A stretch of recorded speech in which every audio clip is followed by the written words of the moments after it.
all this trouble, you know, the changes, the transformations in North Africa started in Algeria at the beginning of the year in a bread riot. And of course, it was a food rebellion. It was, you know, reported as a bread riot. It was a rebellion where people were taking to the streets saying, well, you know, the price of bread, the price of wheat has gone up so much, we can't afford to eat.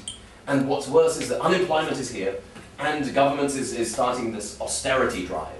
Because this is the story about the recession as well. At the beginning of the recession, interest rates are zero, the government must spend to keep people out of, you know, keep the depression at bay. But now governments are bankrupt, and so now they must start shrinking back all the money that they were giving.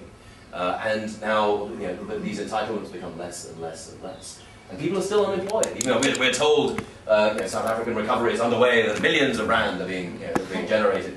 But you know, if you're not in a tender deal, you're not seeing that. So the benefits of this the marvelous, glittering recovery have yet to trickle down. And that was the story in Algeria, that we have high levels of unemployment, shrinking entitlements, shrinking ability to get your food, and the price of food is going up, and it snapped. Now, we can't say food, the rise in the price of food caused all this, because the food price rises everywhere.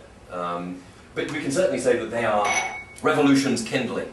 We can say that the food price was certainly part of the process. And we've seen food rebellions in places where there hasn't been the reporting. I mean, India, I was in India in Christmas, and very few people were reporting the fact that there were these huge marches because the food price inflation was 18% per month. The price of food was going 18% per month, but people's wages are flat. In China, there's been huge protests. Tens of thousands of people protesting about food. We don't hear about it. Where we hear about it is North Africa.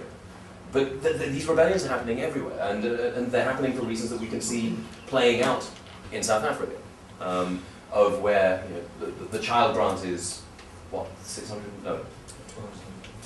250? Yeah, 260. But the price of food is starting to creep up. But the government isn't, even in election time, no one in the government is saying, well, we must increase the child grant.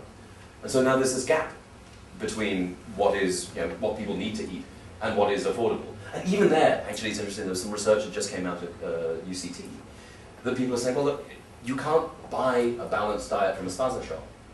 It's just not possible. And particularly on a child grant, you cannot get a balanced diet from a spaza shop.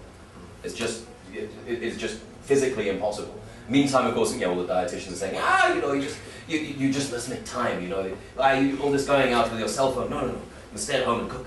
But even if you stay at home and cook, you can't, with a child grant income, it can't be done. You can't have a balanced diet. And this divergence between the price of food and the ability to command it, plus the unemployment, plus also the politics of inequality. And that, of course, is the political part, right? The inequality matters. It's not just about, if everyone were doing worse, there's a lot of empirical evidence here, when everyone's doing worse, you don't see these kinds of rebellions. But when you see the inequality getting worse and worse and worse, that's when you have this rupture, the possibility. It's not automatic, there's nothing mechanical about this. But it's a condition of, it's a condition of possibility.